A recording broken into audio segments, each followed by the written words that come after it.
Just in case you missed it, it's the top 5 sports talkers of the day. Now, it's time for Dan Barrero's Top 5 at 5. You know where I'd rather be right now, Gaardsy? It's on my TV screen above me. I'm going to guess, because I think it's on mine too, the Maui Classic. Maui Invitational, and it's a dandy of a semifinal matchup, Big Ten included. It's Izzo in the flowered shirt against Memphis. It just started, and I think for the first time since the horrible fires, they're back in Lahaina. Pretty sure the event is back where it belongs in Lahaina. Yeah, that'd be kind of nice to be at the... I forgot Penny Hardaway. Yeah. He's in his 7th year as the Memphis head coach. My goodness. Been there a long time. Been a long time, yeah. Yeah, they beat UConn yesterday. Your guy, very controversial. Well, he's back at it again today, Danny Hurley. You're kidding me. Going crazy. He's not going to let it go? I think they lost to Colorado today in whatever the consolation semis were, and he had another meltdown? They need to get him in control here. Intervention? Like, it's funny, like the Hurley stuff, he's a maniac, he's insane, but come on, man. Yeah, the thing yesterday was, I thought his reaction was kind of embarrassing, to be honest with you. Kind of, yes. And today was the same kind of thing? Apparently, yeah. I wasn't locked in on the all 10. Look at the, now is that superimposed or is that in the free throw lane, those lovely flowers? Oh, that's in there. God, that's pretty. Yeah. That is the prettiest lane. See, I know tonight we've got the cup. Yes. And we're playing a cup game, and so we got one of those funky courts. Yep. I'd rather have the flowers that they've got in Maui. Did you see they left an empty chair for Bill Walton? I did not. They left an empty chair for Bill Walton, who was awesome on the Maui Invitational, the Maui Gym Maui Invitational. Good for them. Izzo, by the way, coming to the barn 1 week from tomorrow night, the Big Ten opener. No rest for the weary. Jet lag here at Williams. Let's do one topic here, and then we'll come back and maybe talk a little Wolves and a little Wild. But the Vikings news of the day, usually on Tuesdays, it's pretty quiet because they don't have practice. They don't really have much availability. But they did make some news today in that Ivan Pace Jr. has been placed on IR after his early exit from the Bears game with a hamstring issue. I heard Seifert and you talking about it on my way in here, that IR can be short-term or it can be long-term. We'll see which one it is. But we're in December next week, right? It's December. It's crazy. The final stretch of the season is already upon us. So any extended period, whether it's 4, 8, whatever it is problematic. But Ivan Pace Jr.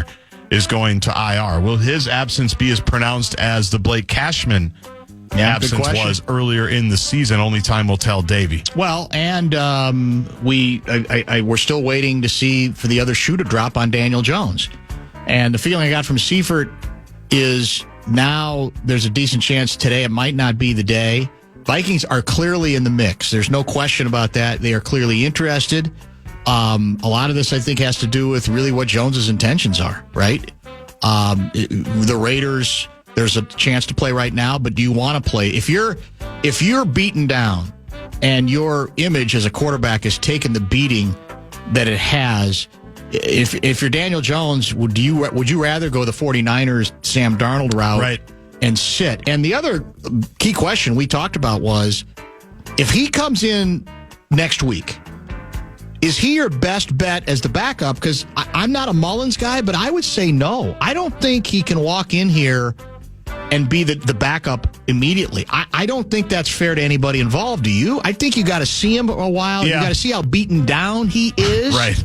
To be honest, he needs some rehab. As the backup next year, maybe I think perhaps it might make some more sense. So who knows where it's going to be? But they're clearly interested. That's not made up. The other thing that I was heartened by was that Seifert made it sound like it doesn't seem too serious with Cam Robinson.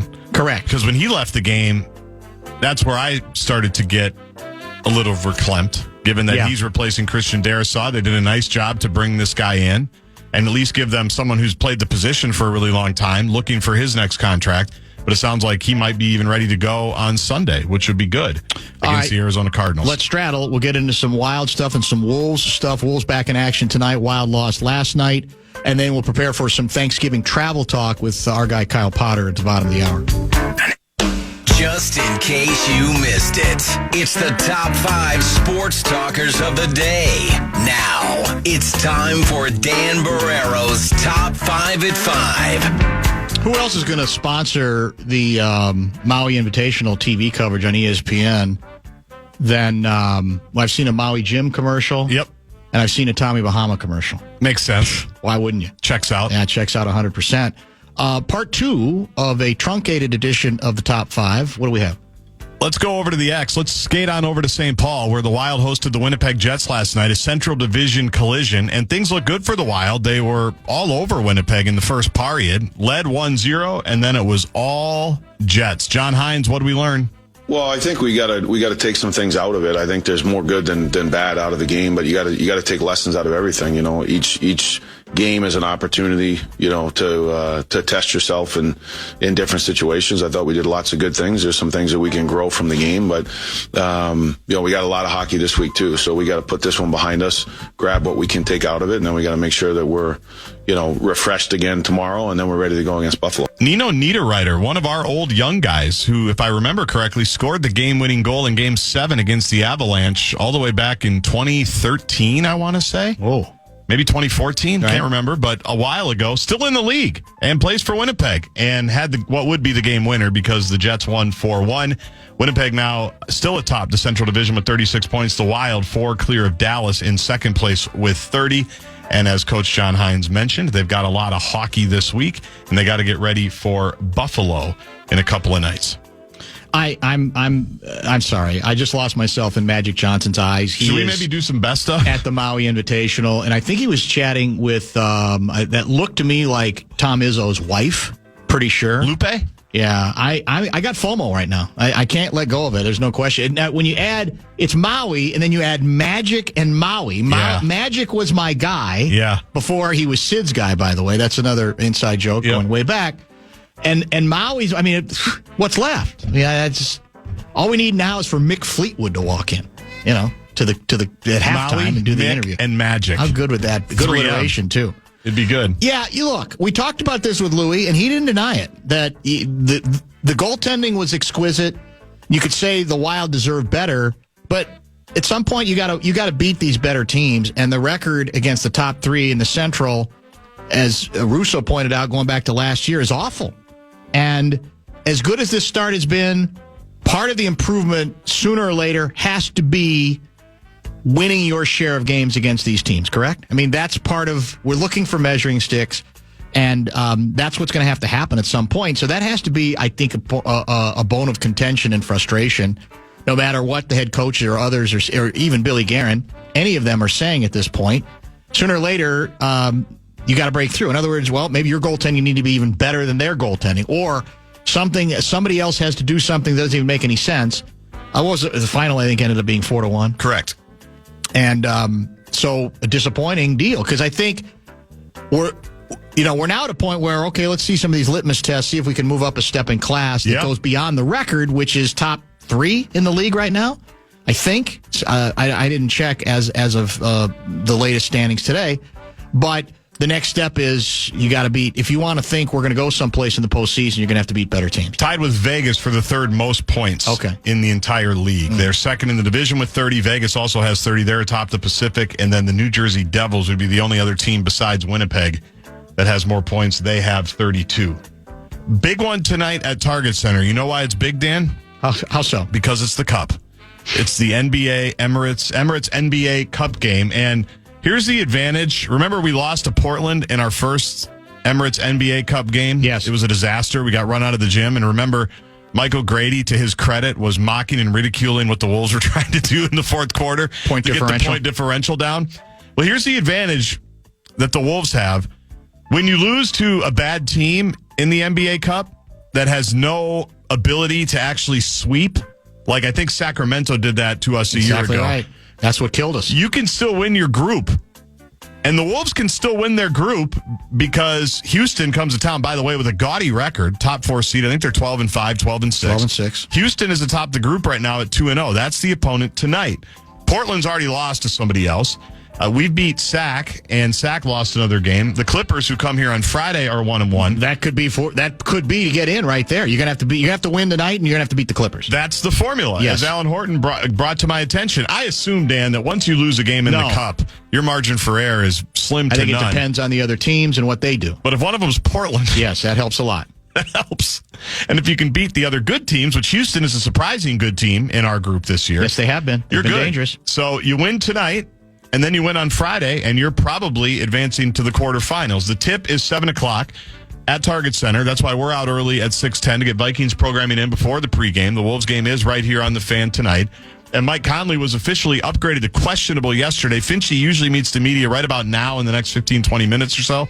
We'll see if the veteran guard is available to go tonight. Well, the latest, I just saw a tweet 4 minutes ago from Johnny that Finchie is calling Conley a game-time decision. There you go. So they're going to take it to the wire, apparently. That's the Finchie thing. So. Yes, correct. And he's missed 3 now, hasn't he? Or is it 2? He's definitely missed the last 2. He didn't play Toronto, and he didn't play Boston. Did he play the game before? Oh, I guess it would be... I don't remember. Yeah, at least 2 for sure, yeah. So there you go. We talked about this with Johnny. Whether or not Conley is available, you're going to have to find a way to wedge the kid in. Dilly's going to have to get some minutes. And I know we can get all too wowed by some of the sensational stuff he can do, but the energy he creates, I tell you, it's unique on this team. And to me, to a certain extent, you almost have to be willing to accept some of the bad that's going to be erratic play and maybe some inconsistency with him giving you any player who can give you stuff that no one else on the team can give you or very few others can give you. I think there's got to be a place for that. And the great irony, of course, is if they hadn't made the trade, he probably would have already had more of a chance to be part of the rotation. We talked about it because they had one less wing player or would have had one less wing player, almost had to use him. So part of the creative job for the head coach is finding very creative ways to get him in. I don't mean at the end of games. I mean within the flow. And he separates too easily at this point already. And he had a really nice stretch. Had obviously his best scoring game against the Celtics. A large part of the reason they got back into that game, even though they ended up losing it. Feel bad that it's time to break again because the Maui Classic just went to break, so you can't even. You're getting a good look now. Some nice shots of the water. And now you've got commercials too. Again. Yeah, Continental Tire. That's another big sponsor for them. Yeah, it would make sense, I guess. You're more of a Samaritan Tire guy. Well, why wouldn't I be? You always have been. At this point, always have been and always will be. All right, let's talk travel. It's Thanksgiving week. Some people may already be on their way to their destination. But what's the travel update look like at this point? I haven't even heard much about whether there's any weather concerns. We'll catch up with our old friend Kyle Potter, Thrifty Traveler guy. That's coming up next. Kyle Potter is the executive editor of Thrifty Traveler. You can follow him via X at KPotterMN, and he joins us now with via the Connecticut Water Systems hotline. They tell me, by the way, that you have everybody, of course, has a Black Friday sale. That apparently includes you at Thrifty Traveler. Is that correct? You got it. You know what? We are just sick of airlines and hotels and other travel companies getting all the press and attention with, frankly, pretty lackluster sales most times. The message that we tell everybody, and I've been doing this for 6 years now, Dan, here at Thrifty Traveler, and every single year we publish a story that says, no, Black Friday is not the best deal, best day to book flights. And so we decided to get into the fun this year. Might as well, yeah. Why wouldn't you? And so give the average listener who may not know all that much about your site and what you guys do, what, might be interesting to him and him or her, and might be coming their way if they try to take advantage of this opportunity. Yeah, well, first and foremost, I don't do the hard stuff of finding good flight deals for people. I just write dumb words on the internet. So we have a team of people that search day in, day out, 24/7, 365, and find flight deals for people all over the country and even in Canada, flying domestically, flying over to Europe, down to Mexico and the Caribbean, over to Asia and Australia. And anytime we find a good flight from your home airport, we send you an email with it. And if it's a really, really good one, we send you a text alert too, so you can hop on it as quick as you can. So just as an example, just within the past couple of weeks, we've seen there's a ton of cheap domestic flights out there if you know where to look. And where to look right now is Phoenix, which we've seen in, the 150, 200 region, round trip, nonstop on Delta. From Minneapolis, 189 down to Tampa and back. Maui, I know that's your personal favorite, Ferrero. I feel like I can feel your ears perked up right now. Yes. Just a couple of weeks ago, we found the lowest price we've ever seen, $285 round trip from Minneapolis to Maui. My God. And then, for people who need, a winter escape as these cold temperatures really settle in, nonstop on Delta to Belize for $427 round trip. I haven't been, but it's supposed to be one of the world's best snorkeling destinations. And then the Caribbean island of St. Martin for $435 round trip nonstop on Delta. I mean, the deals out there are pretty bonkers right now. So you're doing the work for them, and people appreciate that. And then all that detail regarding the deal you got running now is via thriftytraveler.com on the website. Is that correct? Yeah, we haven't officially announced it yet. That's going to go out first thing Friday morning. Okay. But if anybody wants to get in on the action earlier, go to thriftytraveler.com, click the link to start getting flight deals, and use the promo code THANKS, and it will knock the price down from $99 a year to just $49.99 for the first year. Oh, wow. So 50% discount. That's a great deal. Yeah, that's outstanding. Are you willing to share? I saw some beautiful photos on your X handle from the Caribbean. Are you willing to share that location, or is that like a secret spot you don't want anybody else to know about?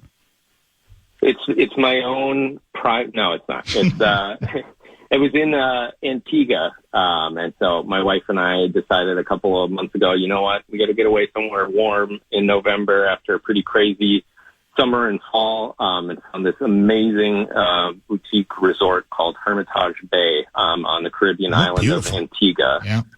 That we booked with hotel points and stayed there for 5 nights, and I mean it's a slice of heaven on earth. Man. Oh, it looked great. Yeah, it looked really, really, really very nice. All right, so this is obviously travel week, Thanksgiving week. What do people need to pay attention to here? Do we have horror stories already? Do we expect them? I haven't heard anything about it. Major weather systems, but maybe I haven't been paying attention. There's a little bit of a system that's going to be hovering over the East Coast, I think, in the days to come, but nothing that has me super worried at this point. I mean, the biggest storm is going to be people. This is going to be nuts. This is going to be the Super Bowl of travel. The TSA has warned that they're expecting, over 18 million people just over the course of the week. Wow. Peaking today, tomorrow, and then especially on Sunday as people start making their way home. It's going to be the busiest period of travel we've had, not just since the pandemic. We're talking ever. And a funny thing has happened in that, for years around Thanksgiving, Christmas, New Year's, pick the big, busy travel periods.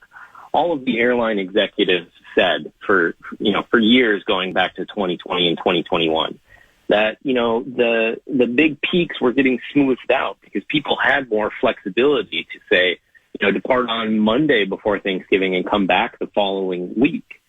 Well, it seems like people maybe don't have that much flexibility anymore. So what airlines and federal regulators have said is that, the old ways are back. So, the Tuesday and Wednesday before Thanksgiving and the Saturday and Sunday after, those are going to be the busiest days of the week, and they're probably going to be busier than they've ever been. Wow. Interesting. So are we expecting to set like all-time numbers here with the travel this week? I would be shocked if we don't. We have come in 2024 dangerously close to crossing 3 million travelers moving throughout the U.S. in a single day for the first time. Wow. I wouldn't be surprised if we do that, this week or certainly on Sunday.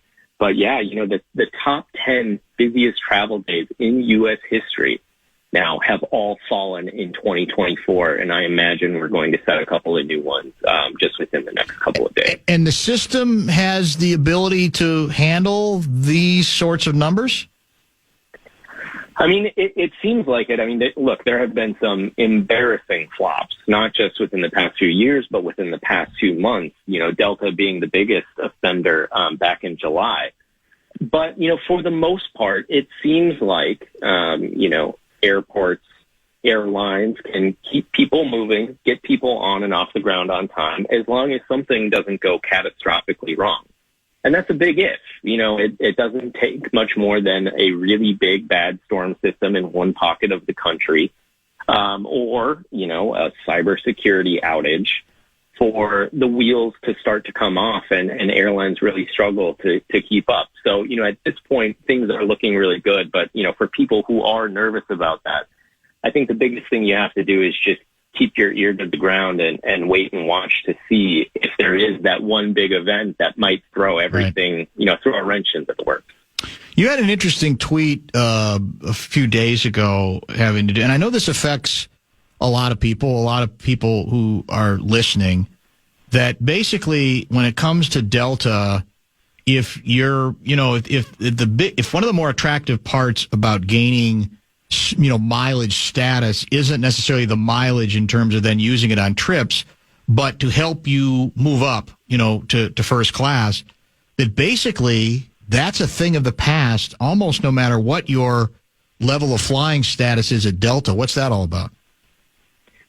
Yeah, so it really goes down to a big change that, the airlines, not just Delta, but I would say Delta is probably the biggest culprit doing this, have made with their frequent flyer programs over the course of the last, decade and change. So you go back to, say 2010, 2011, somewhere around there. Most airlines really struggled to fill, those first class seats at the front of the plane with paying customers. So what they would do instead is, they use these frequent flyer programs as an incentive, and they promise, hey, you know what? If you've got status with us, you get unlimited complimentary upgrades up to first. So they just filled those planes with these passengers who booked an economy seat and then used their status to upgrade for free. But what's changed is that, Delta, again, in particular, not being alone, but being the biggest driver of this trend, has decided, you know what? We're not making as much extra money as we could by doing this, by rewarding our ultra-frequent flyers with these upgrades.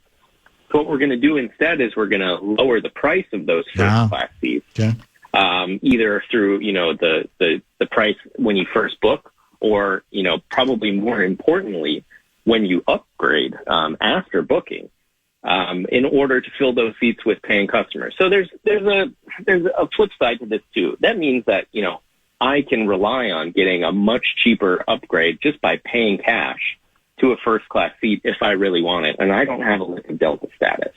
That's a win for me. Mm-hmm, but for people, and there are, I'm telling you, millions of them who have gone out of their way to earn Delta status and paid tens, if not hundreds of thousands of dollars in order to do it, banking on those complimentary upgrades. You just cannot count on them anymore because there are so few seats that are available when it comes time to actually get that upgrade. So what goes into the calculations at the highest levels to make this sort of departure, make this sort of change? And it sounds like, even though we're talking about Delta now, that it's more than just Delta. How do we get to this spot? You know what? It really is as simple as the almighty dollar.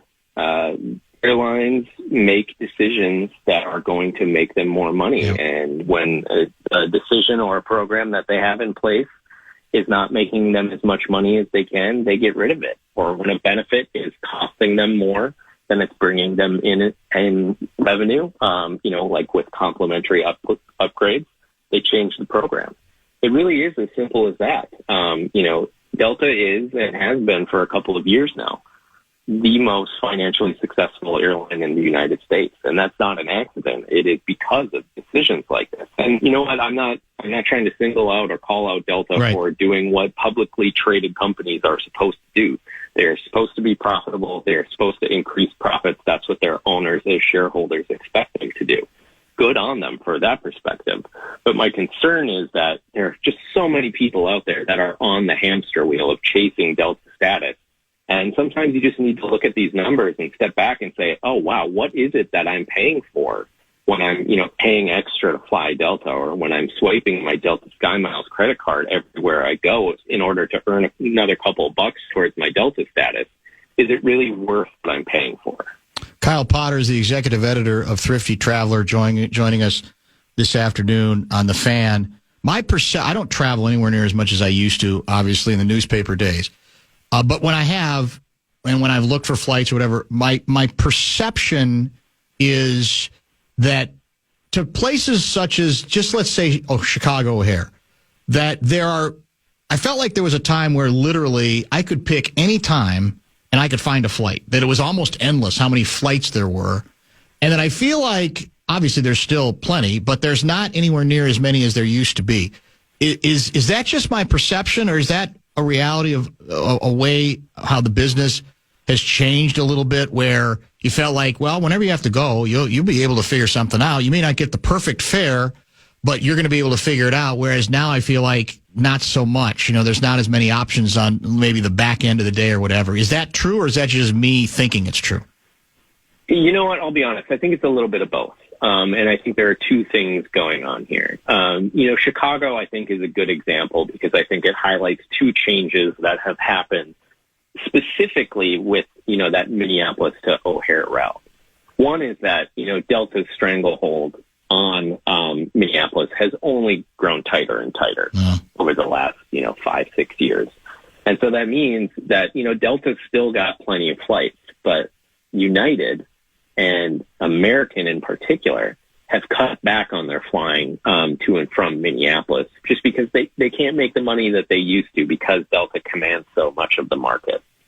And then zooming out a little bit bigger picture, I mean, in general, there are nationwide roughly the same amount of departures between, all of the hundreds of different airports across the country.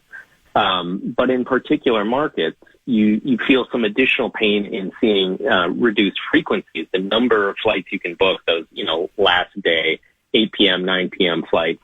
And that is, driven by kind of a broader industry trend of airlines moving away from the smaller regional jets, the ones that might just have, 70, 50, even 80 seats, and moving towards bigger, more fuel-efficient seats. So they're carrying the same amount, and in many cases, many more passengers than they used to, but they just are doing it with fewer planes. So you do see, especially on some routes, and like I said, I think Minneapolis to Chicago is probably a perfect example.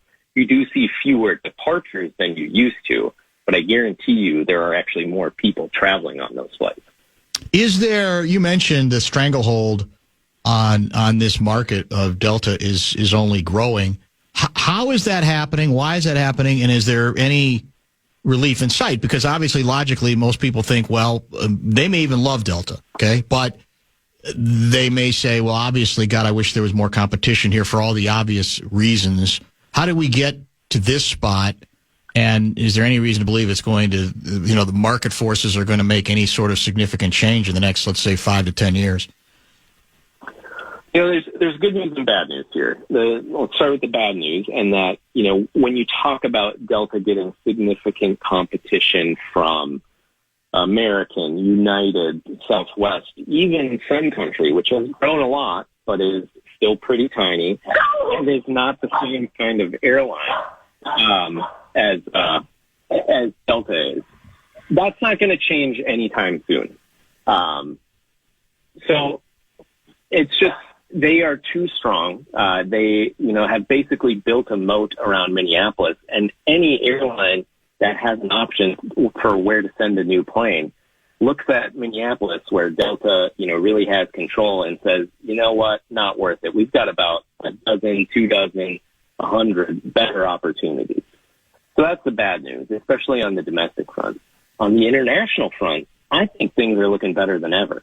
So just within the last year, over this summer, we saw Aer Lingus bring back non-stop flights from Minneapolis to Dublin, something that they did briefly before the pandemic. They finally brought that back. They are not a Delta partner airline. And probably more importantly, we saw Lufthansa, the German airline, start service for the very first time from Minneapolis to Frankfurt. That's huge. I mean, that sends a signal across the industry that, you can make flights work from Minneapolis to, these long-haul international destinations, even if you're not a Delta partner. And so I think that's going to encourage other airlines to give Minneapolis a harder look, maybe if they were scared off by Delta and its partners like Air France and KLM before. And as we see the airline industry grow and look to add additional flights, which they're always doing, there's only so many flights you can add to JFK and Newark and DC and Boston. At a certain point, you've got to start going to the next big city, and increasingly Minneapolis is looking like that next biggest city for these international carriers. So I'm really excited about the future of competition internationally here in Minneapolis. I don't know if you know anything about this report, and I have not read the entire story on it. I saw CBS News had a piece on it, and it intrigued me. The bare bones of it intrigued me, and I may be hitting you cold with this, but it mentions that there was some newly released Senate report that suggested a number of U.S. airlines made billions in profits from what are described as high and often hidden junk fees. Do you know anything about that report and what we would mean by junk fees when it comes to air travel or airplane tickets? I had not seen that report. I might have missed it while I was out of office last week. My guess, and I might say this and look later and look like an idiot. My guess is that it's things like luggage, seat selection fees, which have become so common, stuff like that.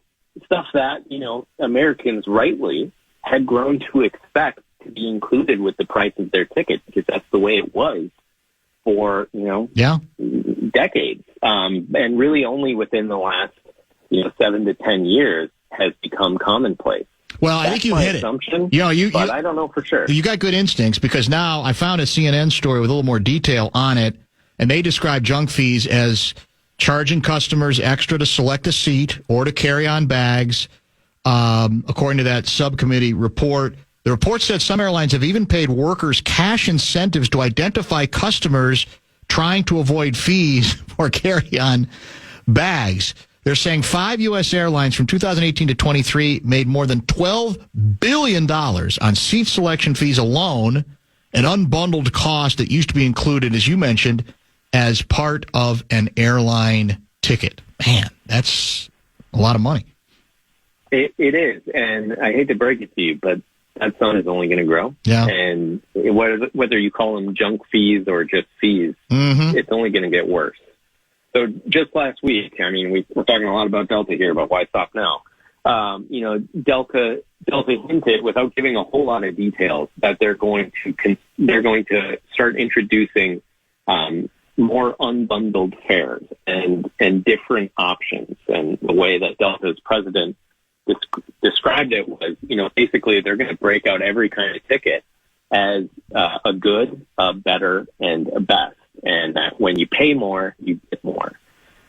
Airlines do these things for one reason, like we talked about before, to make more money. And unbundling these fares in this way, where you do now have to pay extra for a checked bag, and in many cases it's bringing a carry-on, and in many cases picking a seat, that adds up really quick. And part of why they have done this is that, when you buy a plane ticket, and it's just a bare bones plane ticket, let's say it's on Spirit or Sun Country or whatever, and you pay that $49 fare, the airline has to pay a federal excise tax on that amount.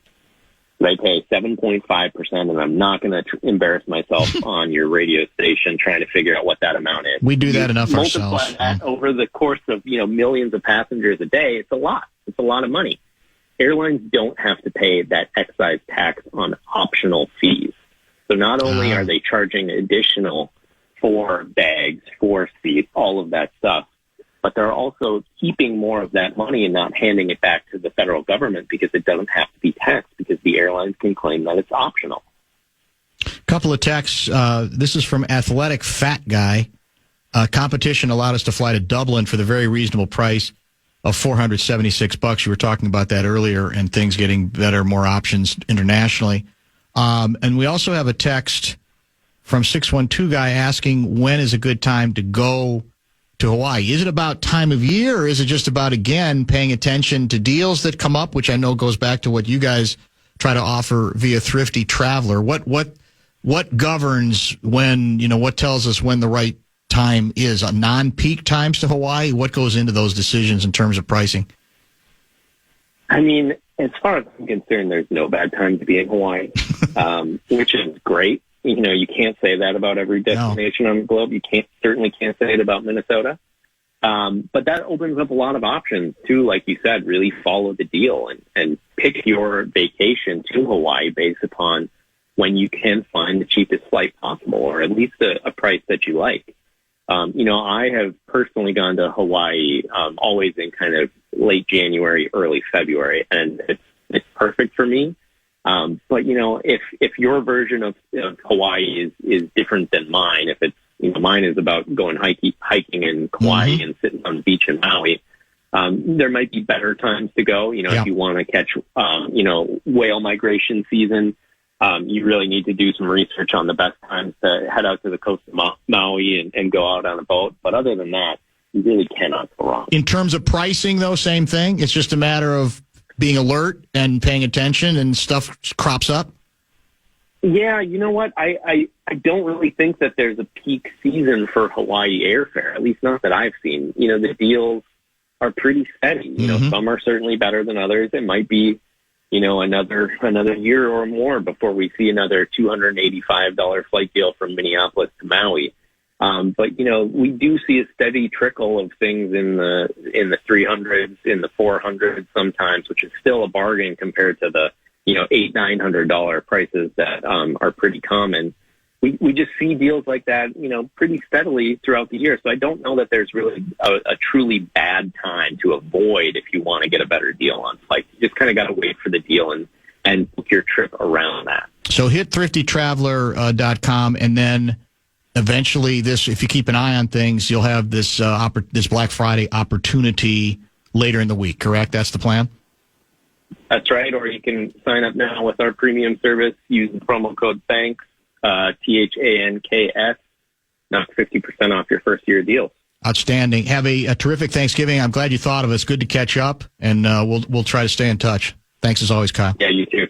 Much appreciated. Yeah, that's it. Kyle Potter with, I think, really, he always has such really interesting and obviously knowledge. He's knowledgeable in this area and extremely plugged in, because people, you know, traveling there's some people who are really good at figuring this stuff out on their own.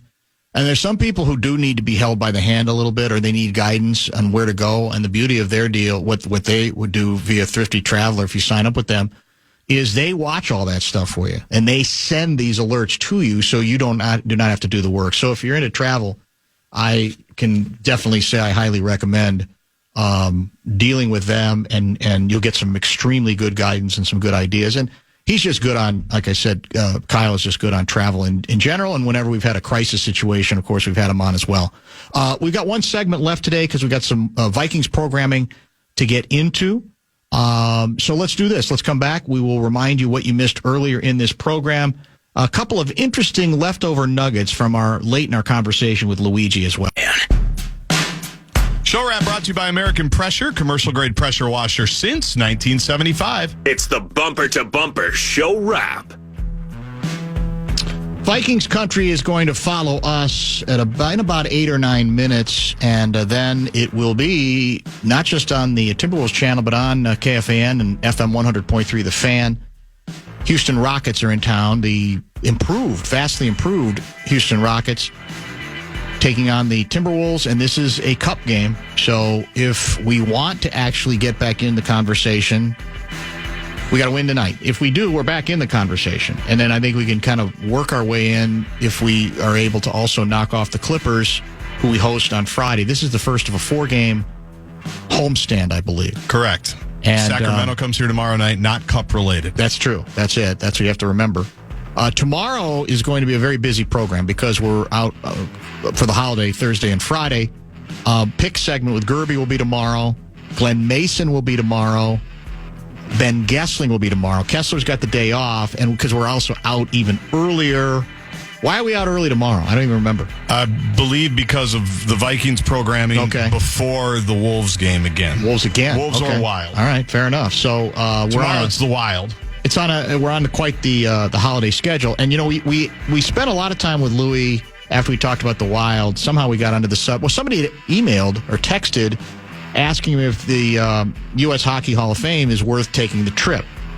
And I didn't know it was going to kind of open up a wound for Louis, because Louis loves what was originally put in there, yet he thinks the upkeep has been very disappointing. He thinks, some of it seems to be a leadership problem in his mind, some of it seems to be a money problem. It's difficult for me to believe that, given the powerful voices we have in hockey, especially in this state, that, brighter minds couldn't come up with some way to give this thing the love that it clearly deserves, right? We're supposed to be the state of hockey. That's what we call ourselves. So, again, Louis might be at a point where he doesn't want to get as heavily invested in this sort of thing as he once did. There's got to be other people in the hockey community that do, don't you think? I mean, we're big, on history on this show. Yep. And the fact that you have what should be kind of a hidden gem, maybe it's too hidden. Maybe that's part of the problem. I know there's been a debate about that, Eveleth. But Louis' point is, well, you got to do a better job of marketing it. You got to do a better job of upkeep, of, not just accumulating stuff, but making sure that it's updated and that it looks good and it looks well done, etc. And it stuns me that in the state of hockey, there aren't more people who have decided to get actively involved in this sort of thing. And I assume that would mean fundraising of some sort or another. I don't even know where the money would come from. And I know there's not an endless amount. You could say, well, there's a million causes out there. Where does this one rank? I don't know. But, I mean, it just strikes me, it seems as if pretty much every other major American sport is pretty well represented in this regard, right? I think. Yeah. I don't hear this criticism for any other sport. And that should be concerning to people if you care about the state of hockey, I would think. What they should do, I'm just spitballing here, maybe I'll move to Florida. To St. Louis Park? Well, no, maybe I'll move to Florida to help grow the game like Louis has with all his hockey counterparts. Yes. Maybe we'll talk about this at a Palm Beach Country Club over around sometime. Craig Leopold wants a XL Energy Center renovation. He wants a hotel. I think he just added all right there. Because people come here. Winnipeg fans are always here. Toronto fans are always here. People come here to watch. They come to Minneapolis to travel, and St. Paul, more specifically, to watch hockey. Put it right there. Well, I have no problem with that idea. You're going to get pushback. Yeah, obviously, but maybe you have to be able to withstand that pushback because on the other hand, you look at Cooperstown, New York isn't exactly a hub. It's not. Springfield, Massachusetts isn't a hub, is it? No, I don't think. It's exceedingly hard to get to. Canton, Ohio, not exceedingly hard to get to, but. So I don't know what the right place would be, but those are more like national pastime like sports. Certainly, baseball and football. That's true. Yes, they're not as niche as hockey. Yeah, hockey does need to be, and people can be mad at me for saying that instead of hockey, but it's true. Blakemore already is, but it's a fact. Yeah. It bugs him. Well, has he been to Eveleth? Of course he hasn't been. He didn't even know where Eveleth is. He couldn't find it. He couldn't even find it on a bleeping map. He only goes south from Minneapolis. He never goes north. So, yeah, maybe we'll run that. Maybe we'll try to get Garen going on that. Say, Billy, how about being a leader on this thing? You guys have access to all kinds of funds and things. You got a billionaire owner. Come on, let's get something going here. Craig Leopold should do it. He should. Actually, there's a lot of advantages to do it. St. Paul would be an awesome spot. There's no question about that. There's no doubt about that. You and I could help cut the ribbon when they break ground. Or when they open we won't have to get that much credit, but maybe a little bit of just getting the ball rolling again a little bit. We're trying to get. Here's all we're trying to do is get the conversation. Start the conversation restarted going. Is what we're doing. And you know what we want? What's that? We want people at the table. We do want people at the table. Yeah, we want voices to be heard. Maybe we even bring them all in here, and they can come together to see what exactly can be done. I thought I had Louis was pretty vocal on it. Yeah, I know. You can tell it's bugging him. I got to get Mace's Ring of Honor going. He's on my ass every week about that. No question, David. I might need to delegate this one. The ambassador might have to be on this one a little bit. Are you going to the Wolves game tonight? No, we're going tomorrow. You are going tomorrow? The family's going to go tomorrow with the early... You're at Gophers, another nip and tuck affair. It was a grind. Vaunted Central Michigan, but we held them off. Yeah. Just win, baby. So you're going tomorrow. Yeah. And who are we playing tomorrow? Sacramento. Okay. Yeah. See my guy, De'Aaron Fox. Oh, yeah, he was good last time we played. And game time decision is the latest we know on Conley. And so literally I think that means we're not going to know until pretty close to opening tap. I do hope Dilly gets some more time tonight. Yeah. He had a very nice, especially second half, where he scored effectively, hit some shots, and just brought what we in the business call great energy to the bit. Voltage is your word that you like. Voltage is nice. I'd like to see some defensive voltage from Julius Randle that's a little more consistent. But I don't know if I can count on that. Identify voltage with him. No. Speaking of electricity. He's got moments of great voltage. He does. Offensively, I think I'm still not as offended by other people about the ball stopping. I'm really not. I'm much more concerned about what he's going to be able to do to keep this thing together defensively, because as Johnny confirmed with us, and we talked about this Sunday, Rudy might have been mad he didn't get the ball, but the main reason Rudy's mad is the same reason other people should be mad. The defensive consistency. Correct. And commitment to the bit of Julius Randle. That's the bigger part of the story, and that's going to be the part of the story worth continuing to watch. If they win tonight in the Emirates NBA Cup, imagine the electricity Friday night when the Clippers come to town. Cut the tension with a Ginsu is what you could do. I'll be in Madison on my way to New Orleans, and I'll have to watch it on a plane. But it'll be electric. It'll be electric. It'll be like the Pat Bev playing game electricity. Is this your first Black Friday college game? Yeah. I'm excited about it. Pretty emotional. I think it'll be cool. It could be very good. I think absolutely. it'll be fun. Be a lot of people watching. Thanks for listening today.